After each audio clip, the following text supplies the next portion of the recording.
5 years. For 5 years, the FBI has had us looking in the wrong direction. But just days ago, something dramatically changed. A forensic investigation was just released that's sending shockwaves through Capitol Hill. But that forensic investigation was just the beginning. Stick with me to the very end of this video because we're going to discover a shocking identification, a growing number of whistleblowers coming out, cell phone records appearing, and video analysis that's all pointing in one direction. We've all been lied to. But those lies stop now. Hey gang, it's me, Dr. Steve, your Patriot Professor, here with the latest on the ongoing mind-blowing revelations of what really happened on J6. Just days back, Republican Representative Barry Loudermilk dropped a bombshell. After reviewing classified FBI documents, he confirmed something absolutely explosive. FBI headquarters knew exactly what was coming. They knew Antifa would be embedded in the crowds. They had at least 26 FBI informants scattered across multiple field offices in multiple states, all funneling the same terrifying intelligence up the chain. Multiple sources independently confirmed that Antifa operatives would be embedded within the crowd, specifically to inflame and agitate a volatile situation. Now, this was actionable intelligence from multiple independent sources painting the exact same picture. January 6th was going to be bad, and the FBI knew it was coming weeks in advance. But they didn't stop it. They didn't do anything. Why? Well, we just found a huge missing piece to that puzzle. The Blaze just released a forensic investigation that actually identified the January 6th pipe bomber, a mystery the FBI supposedly couldn't solve for 5 years despite offering a $500,000 reward. And guess who they identified? A former Capitol police officer named Shawnee Kerkhoff, who conveniently left the force right after January 6th and went to work for, wait for it, the CIA. Days after January 6th. Using gait analysis software, the same technology the FBI uses to analyze human movement, investigators found a 94 to 98% match between Kerkhoff and the pipe bomber. So she had access to dummy pipe bombs as a training officer. She had a distinctive limp from a soccer injury that matches the bomber's walk perfectly.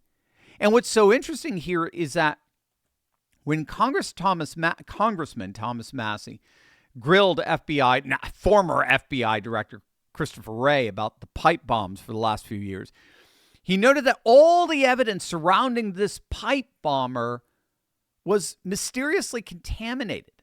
So the cell phone data that could identify the bomber was corrupted. The FBI footage released to the public, it was manipulated with reduced frame rates to make identification possible.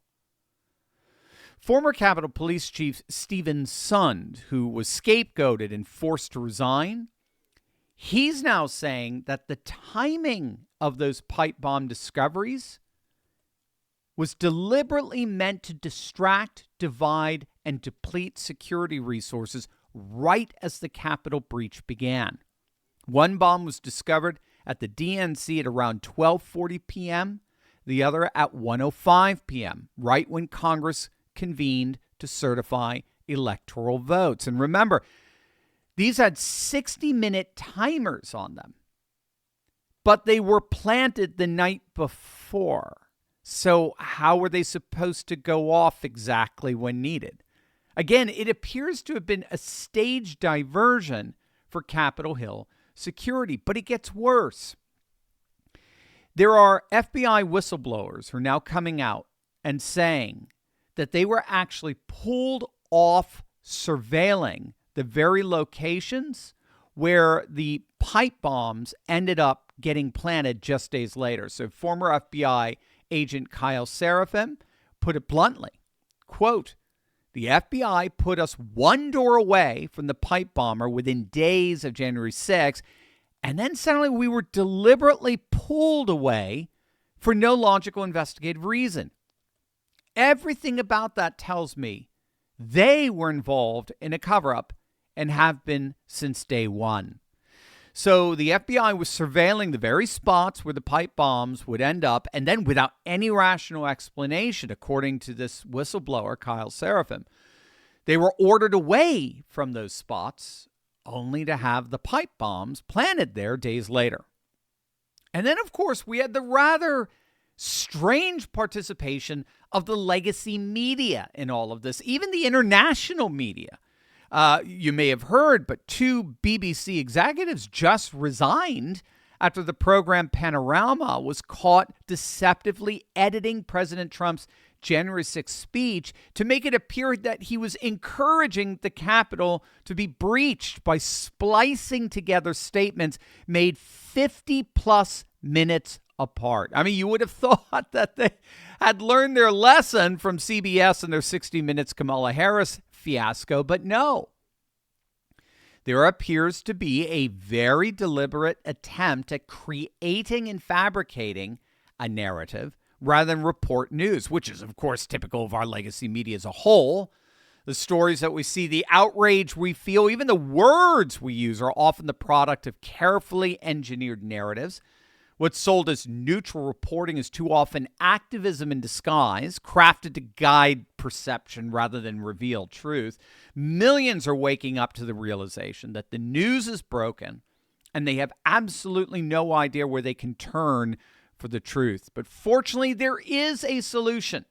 Ground News brings together headlines from over 50,000 news sources and makes it easy to understand what's happening. But what makes it really powerful is its transparency. You don't just see the stories, you see the political bias behind every source, the ownership ties, and the coverage breakdown across the spectrum. My favorite feature is their blind spot feed. It shows you stories that are blowing up on one side of the aisle, but barely mentioned on the other. It's literally the clearest way to see media bias in action. So, for example, here's a story that the left is completely ignoring. Republican senators recently introduced the Stop Antifa Act to make the designation of Antifa as a domestic terror organization permanent. So the GOP wants to make Trump's executive order permanent law. And left-wing media is doing everything they possibly can to bury that story. And of course, the right has its blind spots too. But now you'll know. With every story, Ground News shows you the entire spectrum of who's reporting from left, right, and center, how reliable each source is, and who owns each outlet. It's everything the corporate press doesn't want you to see. So right now, you can get 40% off the Vantage plan, which gives you unlimited access to all the features that I personally use for about $5 per month. Just visit ground.news/Steve. Click the link in the description or scan the QR code. That's ground.news/Steve. Representative Loudermilk reviewed the unredacted FBI confidential human source reports. That's the 26 informants across multiple field offices, multiple states, and he found that they all reported the same intelligence. Members of Antifa were indeed embedded within the crowd. They disguised themselves as MAGA supporters, and they were there deliberately to incite violence. And again, these 26 informants did nothing to stop it. Now, Loudermilk asked the critical question. If the FBI had shared this intelligence properly, would it have changed the security posture so drastically that President Trump wouldn't even have given his speech at the Ellipse? Was there a political motive to let this whole thing play itself out? And indeed, was there something more than simply allowing it to play out? Here's what we know for certain. The narrative that we've been force-fed for 5 years, that this was an organic insurrection by Trump supporters, is collapsing. The FBI knew violence was coming, particularly instigated by Antifa radicals, and they did not adequately warn Capitol Police. A Capitol Police officer likely planted the pipe bombs, then testified against January 6 defendants in court before joining the CIA. Cell phone data was corrupted, video was manipulated, and investigations were stonewalled. Even some of the groups accused of violence appear to have actually been trying to help law enforcement hold back crowds, according to informant reports. Yet they still got convicted. Nancy Pelosi admitted that she should have had more security, that she turned down Trump's National Guard requests, and then immediately called for mass resignations. So big picture here. We've got 26 FBI informants who knew ahead of time the potential for civil unrest by left-wing agitators, but, and here's the key, did nothing to stop it. We have an alleged pipe bomber identified as a former Capitol Police officer who then joins the CIA shortly after J6. We have FBI whistleblowers like Kyle Serafim who are revealing that they were deliberately pulled away from the very spot where the pipe bombs would eventually be placed without any logical reason. We're now learning that the bombs that were strategically placed hours before had 60-minute detonators and were reported around the time the Capitol was breached, suggesting a deliberate diversion of security forces. We've got Nancy Pelosi admitting that she refused Trump's request for thousands of National Guard troops to keep peace and maintain security. And then we have the legacy media caught deliberately fabricating a narrative rather than reporting news. I'm sorry, this is not a conspiracy theory anymore. This is documented evidence from congressional investigations, FBI whistleblowers, and forensic analysis. The question isn't what happened on January 6th. The question is who orchestrated it and why.